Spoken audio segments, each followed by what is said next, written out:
Welcome back to the world before the collapse. Starting this out just a few moments ago in my time, and before I had a little bit of a technical difficulty which threw me off my stride, I had to wonder, were things better when the world looked like this?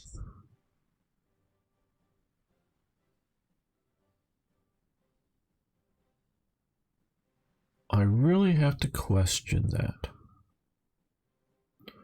because the storm clouds are coming, the collapse will happen, and yes, I'm a lot of it focused on Austria-Hungary right now, but it's more than just that.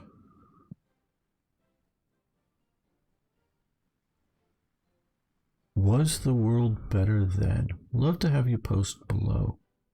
And of course, if you haven't already, you can also subscribe. We're going to continue. We're July 1913, playing Endsieg. They call it the ultimate victory.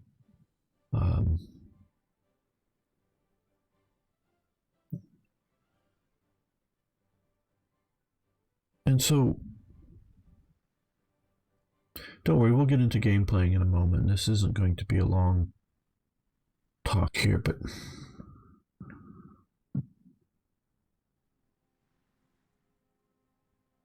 and I'm thinking as I'm doing this, and I don't have like the answer right now. This isn't something that, oh, I have the answer and just want to walk you through the steps to prove that I'm right. You know, I could go, yeah, this is definitely better. This world. I'm not talking the technology or whatever like that. And, oh, people lived in poverty and they're much better off now. Yeah. We see countries like Britain and Germany, I can think particularly, that are technologically racing ahead during this time period. Other countries, maybe the Ottoman Empire, the sublime state of Persia, they may, making some progress by importing technology, but not really producing anything new technological to mankind. I'm not talking that. God, I love living in the computer world versus the non-computer world. But hey, I could live with just books because I did that before computers were much of a thing. And you can look at Russia and the millions that died. The tens of millions that died in Russia. And probably equal number more that were just imprisoned in the Gulag system for a considerable amount of time.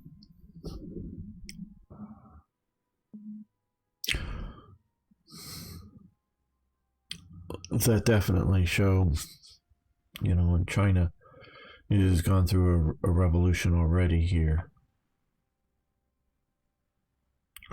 We'll go through another one, hugely more traumatic.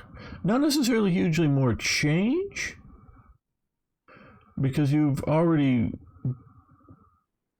pushed with the Republic of China, China sort of embracing modernism versus the old imperial viewpoint, and there's a lot of cultural shift, but just the trauma and tens of millions more dead in the Maoist revolution. But so that we could point to is maybe enough to go, this is a better world for all of its faults.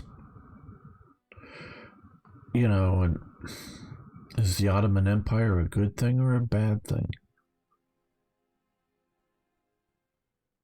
Now, it was sort of the rise of Turkish nationalism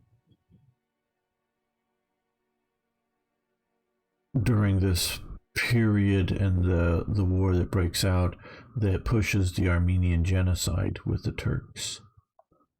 And yeah, I'm going to use that term even if the Google algorithm gods don't like that, but well, they're just using the genocide word or talking about Armenian genocide, but I don't know why they want to cozy up to the neo-Ottomans of modern day, of Erdogan's modern day Turkey. No, I know not all Turks support that, but that is not a good thing in my opinion. And there definitely was, you see it right around 1918, 1920. Particularly, I see it in the German states, a sort of cultural explosion would be a good term. Not all of it is good.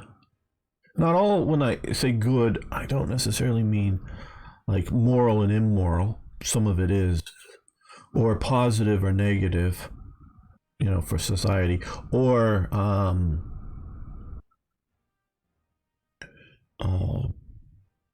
something I like or I don't like. It can be elements of like something I like or don't like, but probably it's not a moral good or morally good or morally bad or good or bad for society. But you see like a lot of avant-garde painters and other sorts of art going on, including architecture, that I think is just god awful, but doesn't make it evil or wrong or damaging to society. Some cubist painter or something that just that wouldn't have thrived prior to it or something. It's just a thing.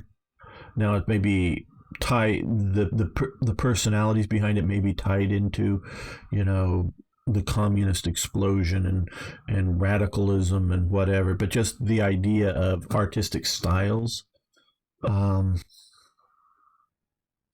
that I may dislike and not want on my wall, but if you want to put it on your wall, it'd be fine. And I might think it is horrid if my city pays for one of these statues to put up in the town square because it represents me as a citizen of the town, and it is my money. Now, of course, we can see them tearing down statues today in America and other places. And go, well, hey, I don't want to be represented by these people. Yeah, I get that. That doesn't mean you tear it down. It doesn't mean if you put up some strange avant-garde thing that I want to tear it, physically go and march over and tear it down. But, just some of the stuff you can put on your wall. But especially when it's inside your home or inside my home, I don't care what style of artwork you have or want to have. So, yeah, was this world that will be lost coming up, presumably if we lose?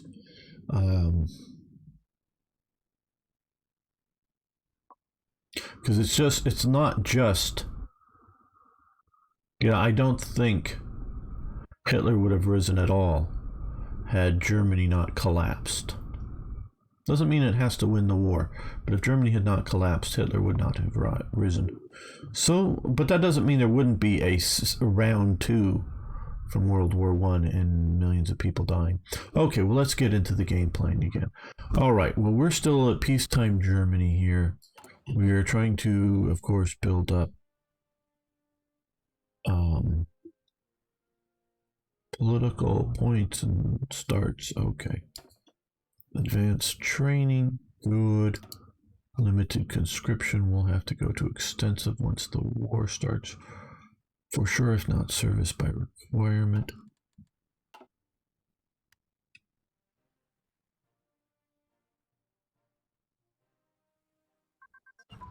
Okay, early support weapons 3.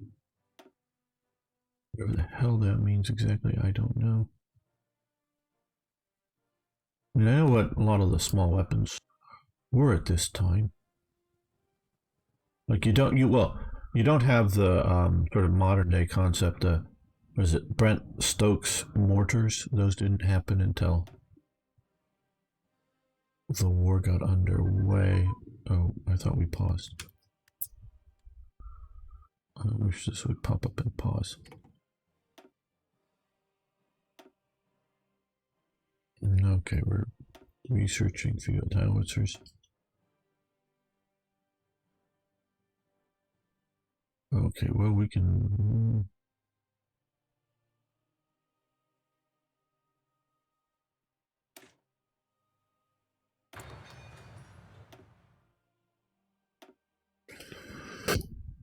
Hello,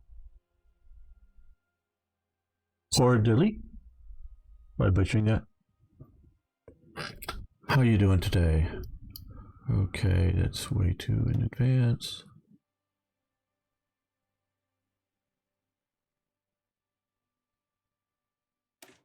Yeah, we could do that. Though we're gonna have trouble with aircraft production without freaking rubber.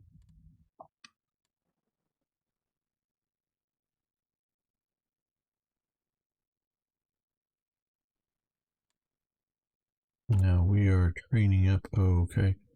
Not enough special forces cap. Right.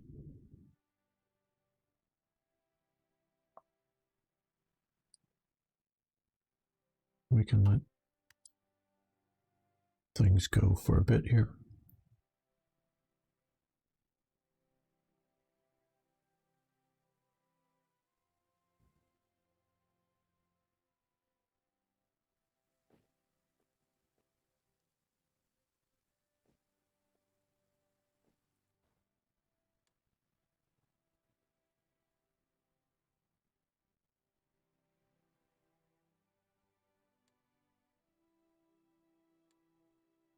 Ihre Befehle?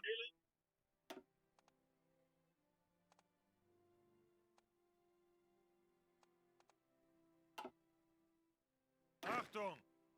Don't know how much of this I should try to spend prior to the war.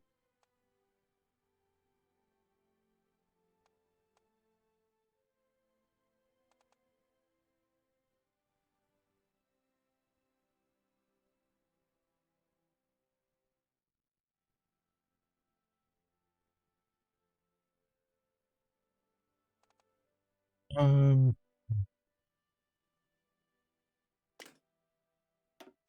Spend that. Angetreten?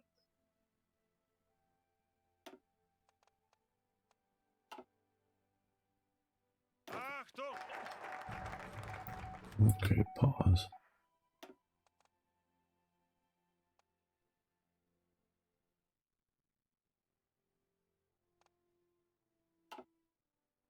Okay, colonial defense 2. Good. Cameroon. We now are more fortified. Not that we have any great hopes of defending the territory, but we have make it more difficult for them to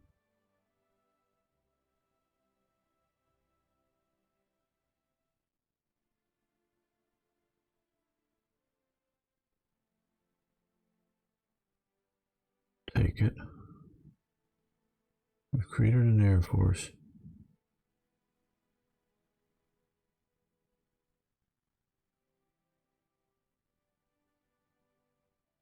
Western Togo.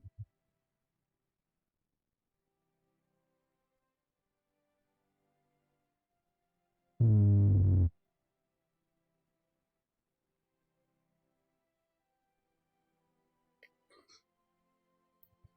Well, we still have some time if it's going to kick off in a historical manner and date.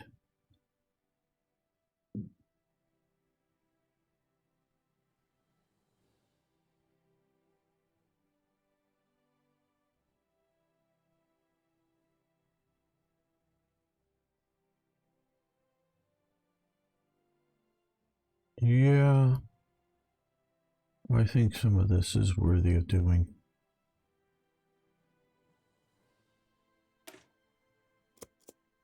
Because production is very much the thing with the First World War. Well, any of the major long-term wars. Okay, well, what do we need? What do we need?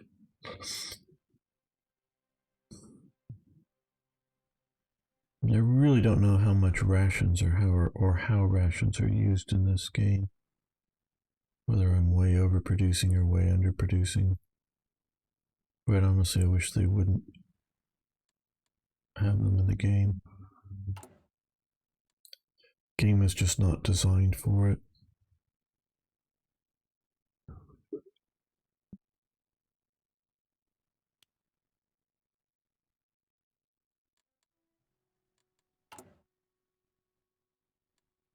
Yeah, while we can, let's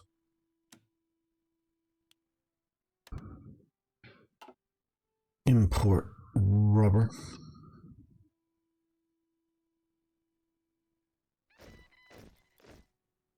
Yeah, low manpower, I get that.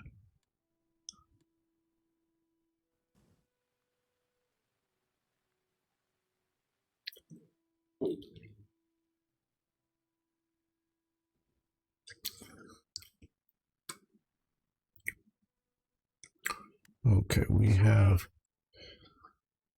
some of these ersatz divisions.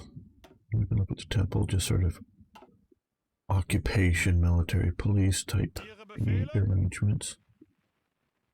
Now, I want them to come here. Now, I've been warned that the British like to do naval invasions, so we're going to have some sorts of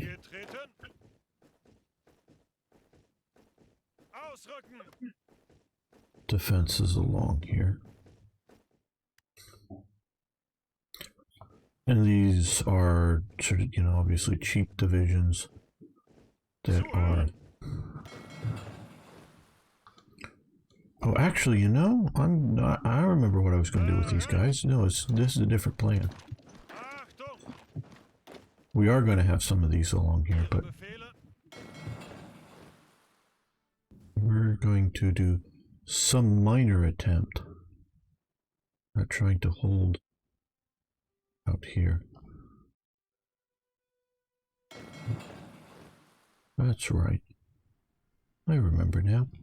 From last week. I do want to have some of these little divisions along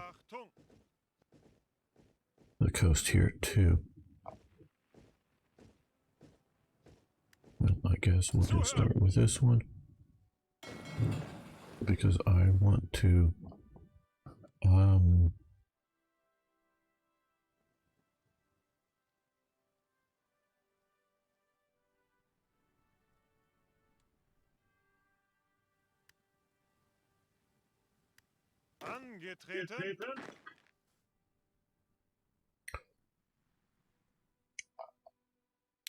some of the biggest problem I'm seeing with this is the AI may want to send supplies out, and I don't. Well, I just want to maybe let them starve instead of having them the shipping repeatedly destroyed and having them starved.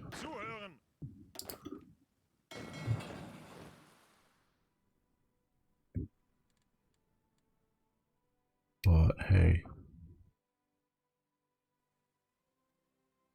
Flagellane or whatever, Marshall Island. Yeah, we're going that way around the world. Hello, blue, white, red. How you doing?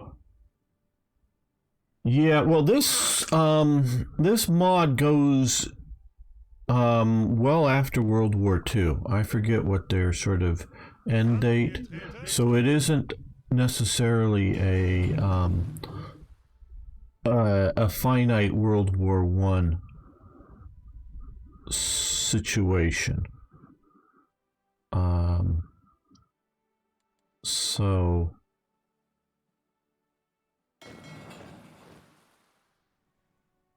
okay, so we're gonna German Pacific colonies.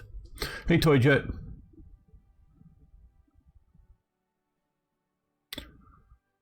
I am doing well. I'm just sort of waking up here, but I'm doing well. So if I'm not terribly energetic, it's just I woke up a while ago and my alarm went off to wake me up, and I really didn't want to wake up. But hey, the stream is scheduled, so I'm going to wake up and do it because I want to do the stream.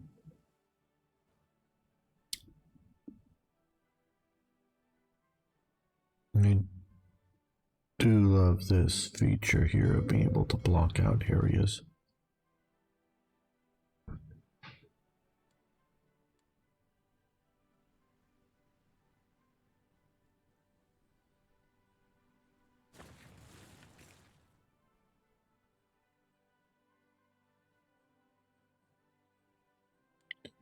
Okay, well, we can modify our government, whatever that means. Limited conscription. Yeah, war. Well, that really wasn't a question so much for Germany. See, the tank designer just hasn't been an issue yet.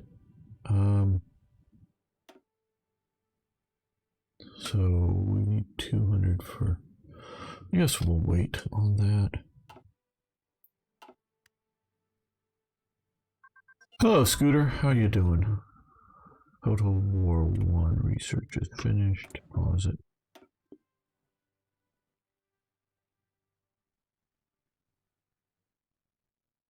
That's awfully far ahead.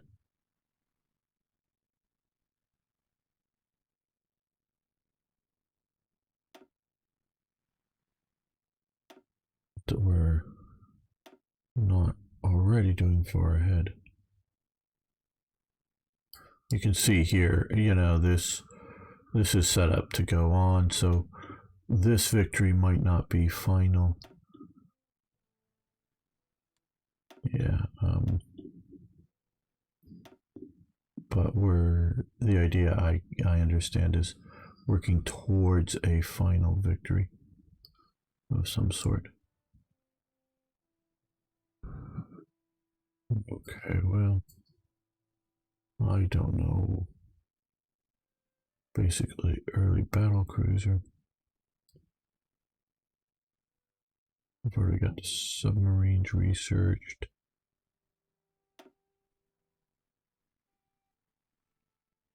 Defense in depth. You're sure punk.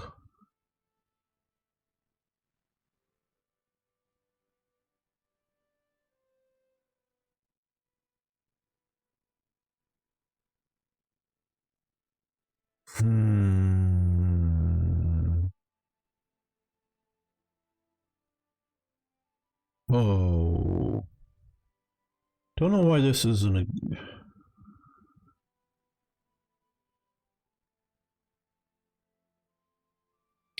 an exclusive, you know, one or the other thing.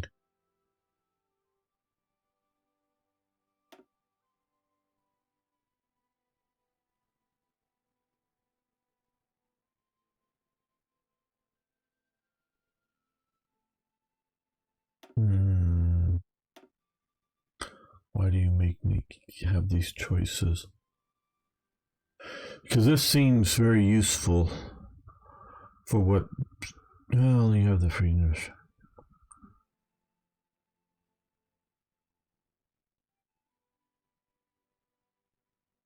I don't know.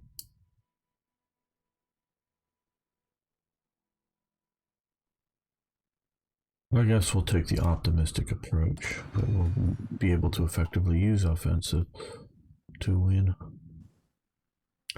Okay, let's look at our divisions here.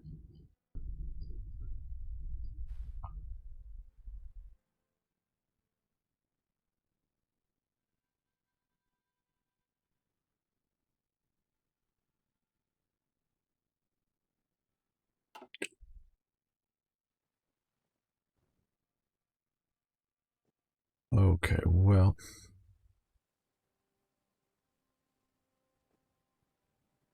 Zuhören.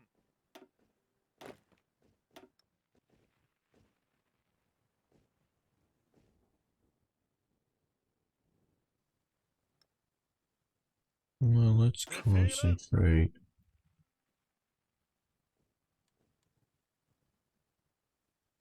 Been advised not to push through Belgium.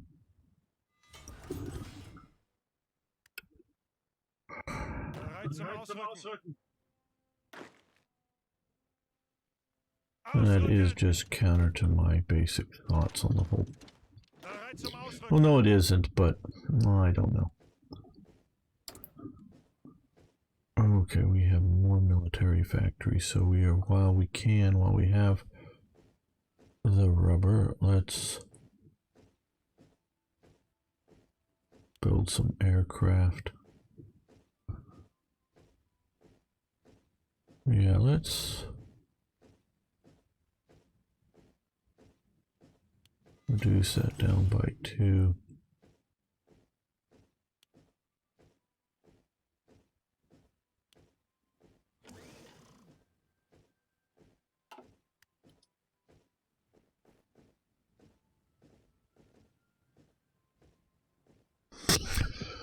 This World War I mod that if you don't go after Belgium, the Brits don't get... I think they may get involved anyways.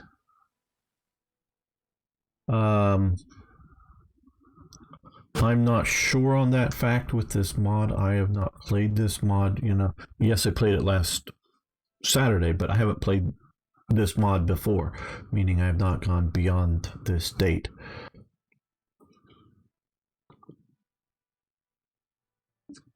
So I do not know if the Brits come in anyways.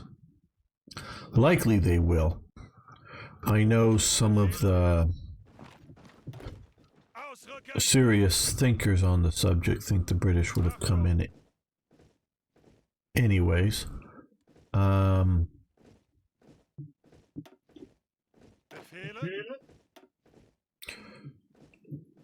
I think they may be right on that. On point. Likely right on that point, maybe.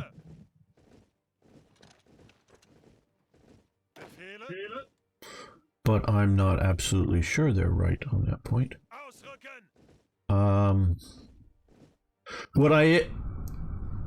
Okay, and I'm sure this will come up again, maybe in this series or whatever, because someone asks. I'm not sure, but I think some of the people that talk about how Britain, I keep wanting to step back, so I want to explain things.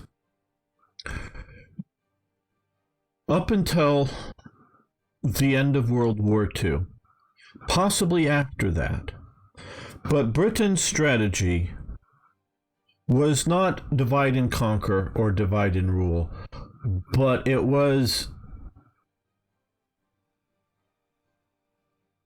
to, I don't know how best to say this, but it was to make sure that there was no overwhelming power in Europe. So if the Habsburgs were getting too big, and this goes back to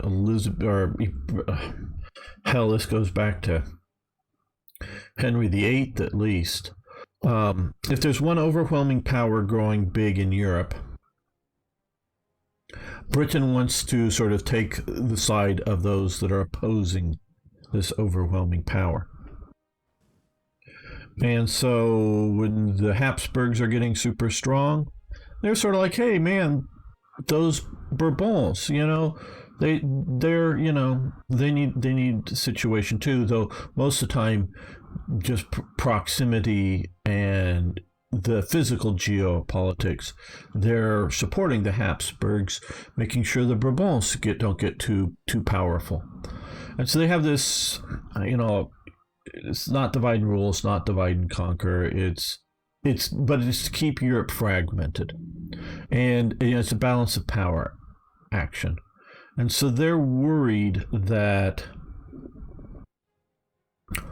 if Germany gets to, you know, in, you know, 1910s, you know, leading up to 1914, they're worried that if the German Empire is getting too strong, they need to be on the other side, because up until literally up until 1914, basically. And there's definitely a transition period, and they're definitely at times propping up the royalist regime in France post the Napoleonic, Napoleon the First.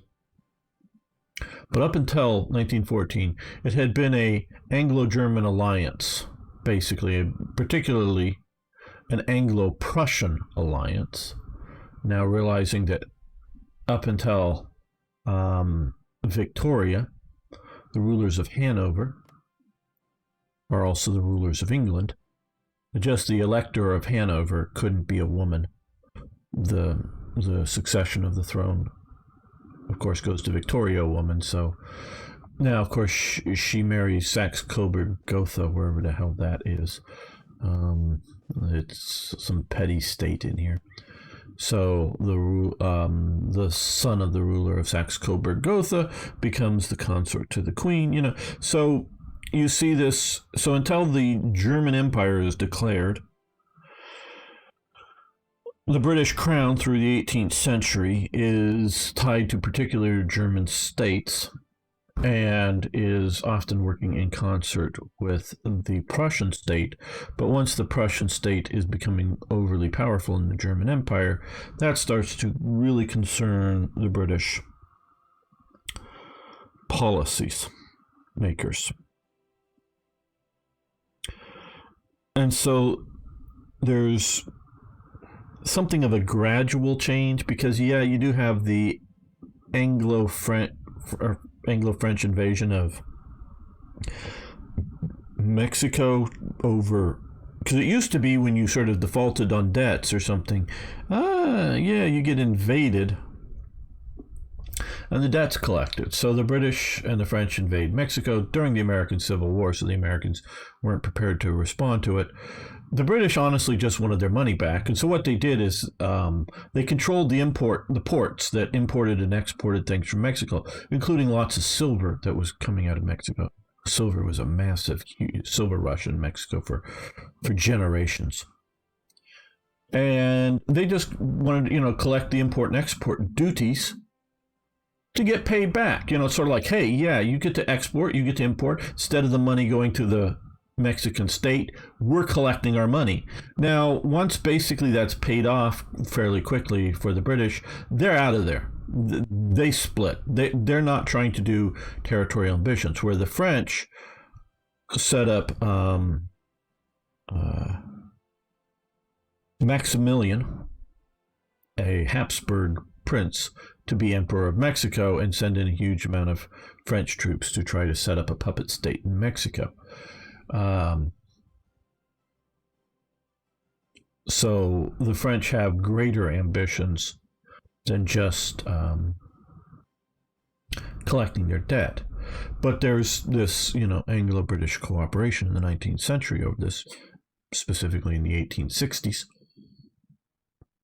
And so there's this growing shift towards an Anglo-French alliance because you have the growing threat of Prussia over time.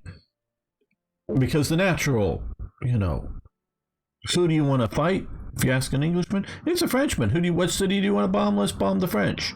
It wasn't to bomb the Germans. They're natural fighting buddies. Hell, they had two 100-year-long wars. The 100 Years' War and the Second 100 Years' War, basically. So they're used to fighting each other, but Britain doesn't want to see a huge imperial power. Okay, now we're still talking about Belgium and World War One. So I can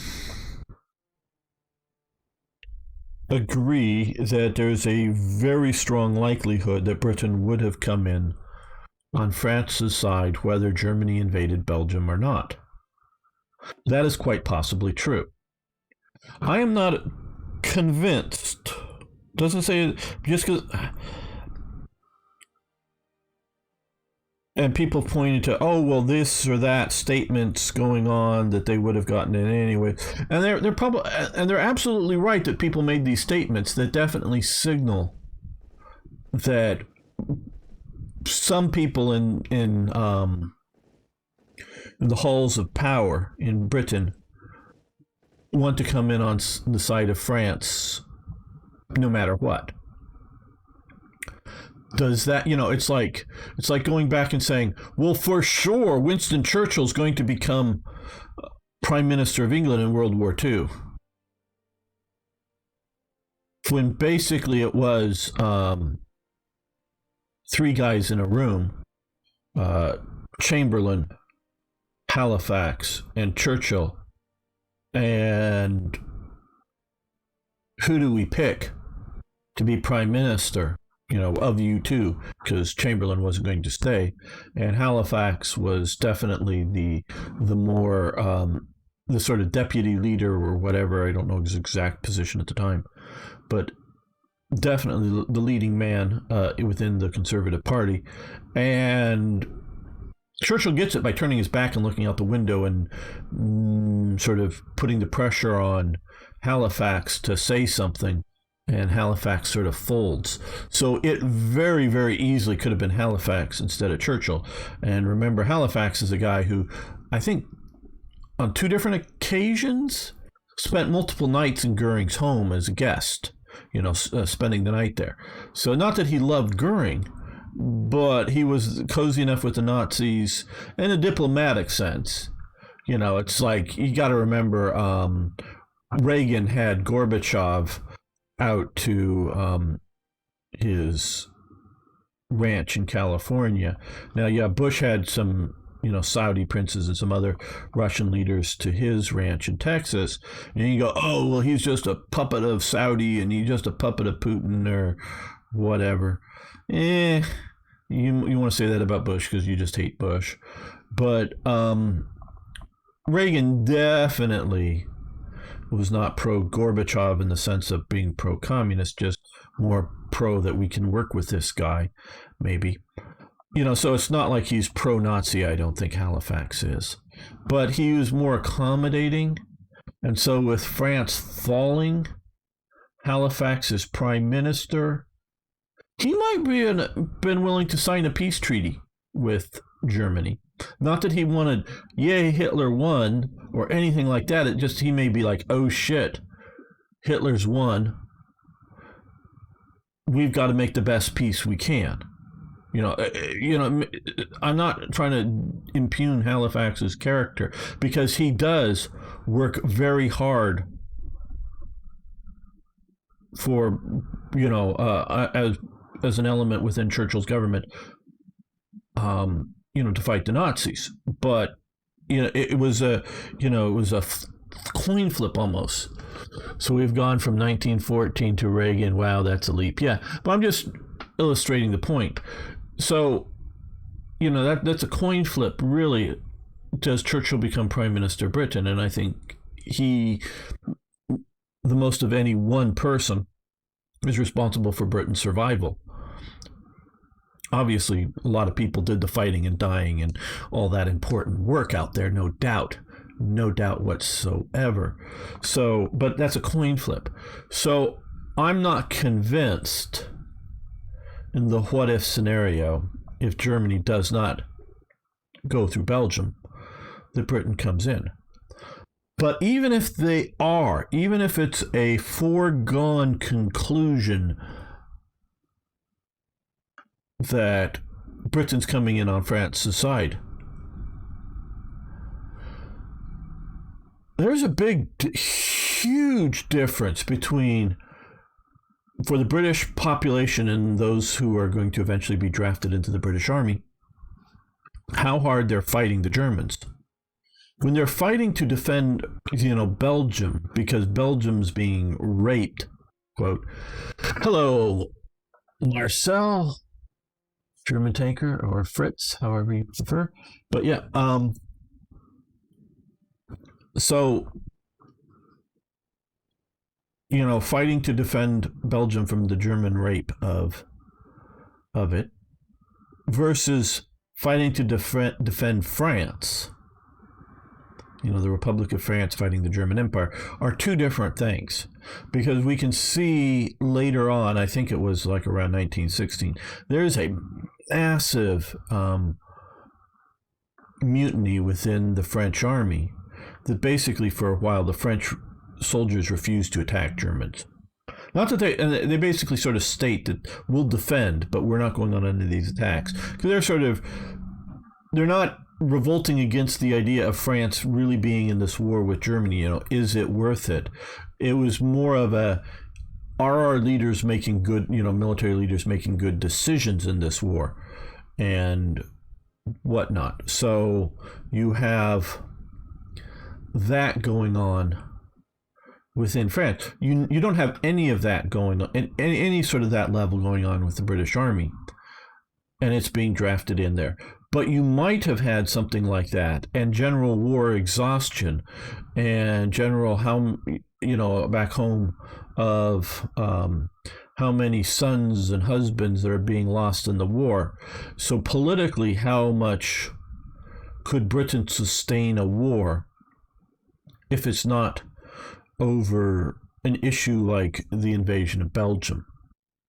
So that's a massive difference, in my opinion, is, if you will, war motivation or war support in a Hearts of Iron 4 situation. So I would massively put war support down for Britain if Germany doesn't invade Belgium. But they may have come in anyways. So that's my analysis, and I know it took a long ways to get there, but that's my analysis of what would be different if we had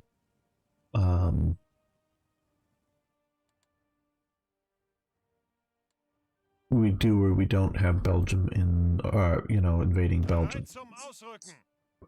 Okay. Now, well, okay. We are planning a massive push up here in the north.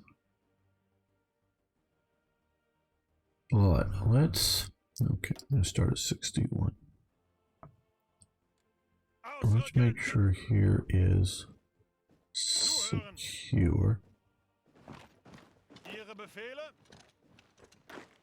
Ausrücken!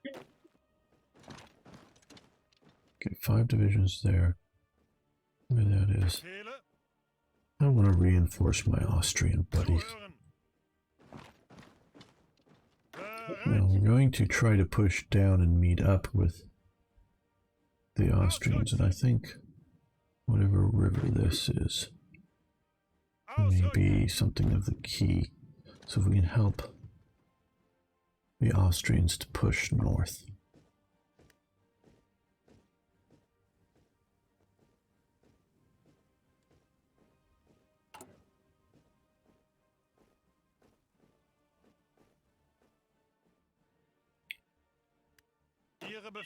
Okay, now they have arrived? Yes, some of them have arrived. I'm not planning on defending each and every one of these little islands out here, and the Marshalls and others that are German territory, for multiple reasons, but I did want to make it a little more difficult to take. No, I just want to see what...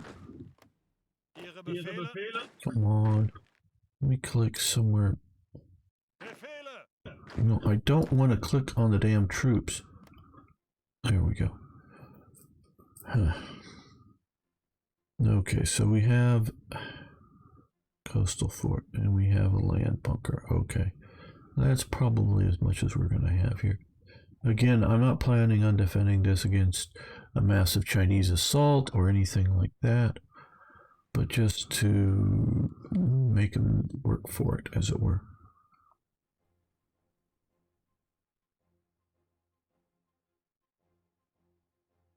I think so. I'll let the port back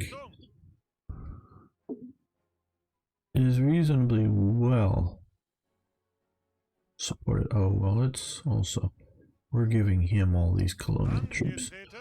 They don't have a command range, which is unfortunate in this game. They should have a command range. Maybe not as tight as we see in Hoi 3. Okay, these guys also get...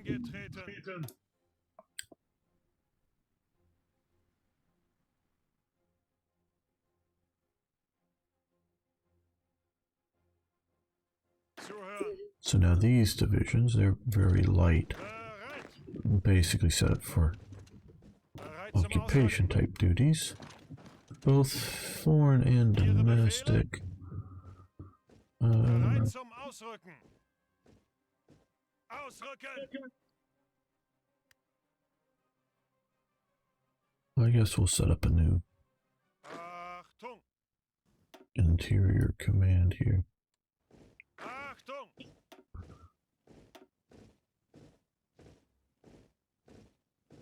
Prince Wilhelm.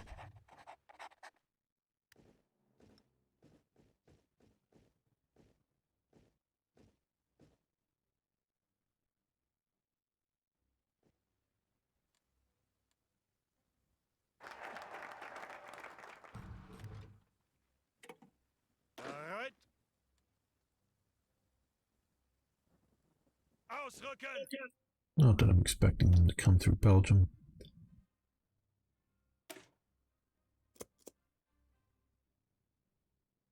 But, and how are our military factory production going on?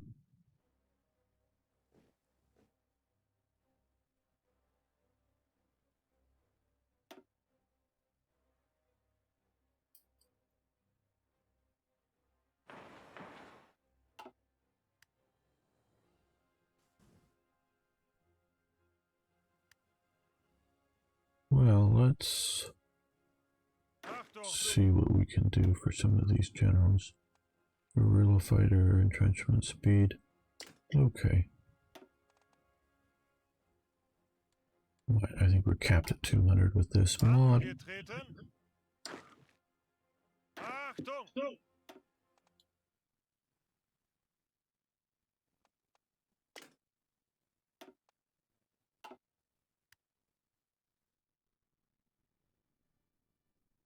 So we'll get that.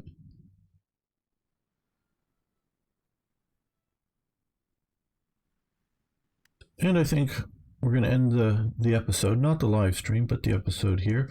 So I want to thank all those viewing later on YouTube. Thanks for watching. Thanks for liking. If you haven't already, please subscribe. See you next time for more, yes, even more Hearts of Iron.